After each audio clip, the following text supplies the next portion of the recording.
warahmatullahi wabarakatuh. Salam jumpa lagi saudara. Ada sebuah cerita kasus mengenai pemecatan satu karyawan oleh satu perusahaan, di mana pemecatan itu menurut saya adalah kesalahan dalam memberikan keputusan. Untuk membicarakan masalah ini, sebelumnya saya berharap pada saudara untuk memberikan subscribe pada video ini. Jadi saudara, ada sebuah kisah kasus mengenai pemecatan satu karyawan yang dilakukan oleh satu perusahaan, di mana pemecatan adalah semena-mena, tidak menurut aturan yang berlaku di Indonesia.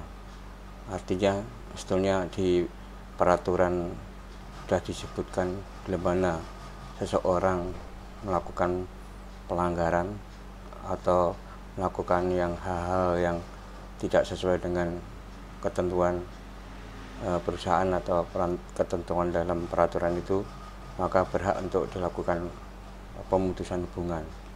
Akan tetapi dalam kasus ini orang tersebut tidak melakukan hal-hal yang seperti yang saya sebutkan di atas.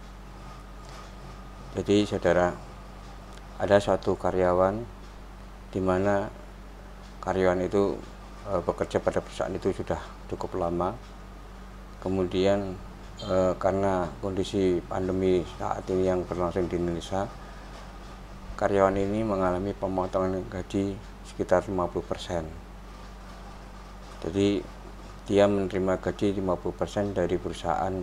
Tiba-tiba dia sakit, terjangkiti COVID-19. Jadi karyawan ini tidak masuk kerja selama 10 hari. Setelah itu dia sudah merasa sembuh, masuk kerja di perusahaan lagi.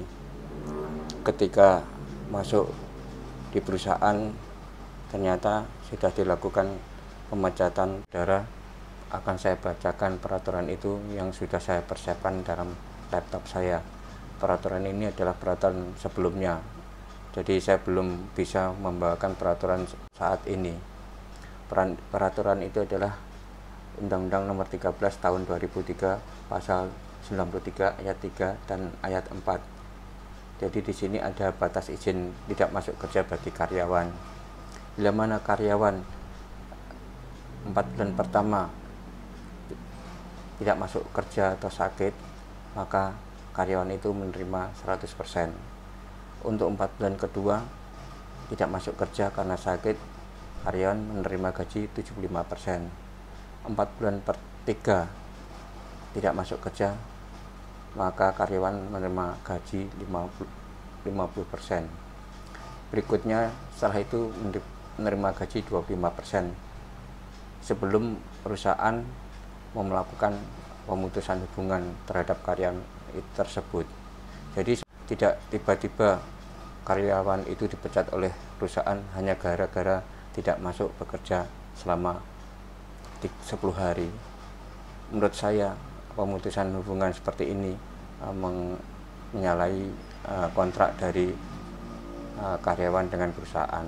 Bila mana pemutusan ini di tengah jalan, maka sisa gaji karyawan itu harus dibayarkan oleh perusahaan. Jadi untuk kasus seperti ini, karyawan itu sebetulnya harus menerima gaji yang harus dijalani selama kontrak kerja itu. Begitu saudara, menurut saya aturan yang dilanggar oleh perusahaan dalam pemecatan karyawan tersebut. Jadi saudara, bila mana saudara mengalami hal demikian, tentu saudara harus melakukan sanggahan terhadap tindakan terhadap perusahaan tersebut. Barangkali itu yang bisa saya sampaikan. Jangan lupa saudara untuk memberikan subscribe pada video ini. Assalamualaikum warahmatullahi wabarakatuh.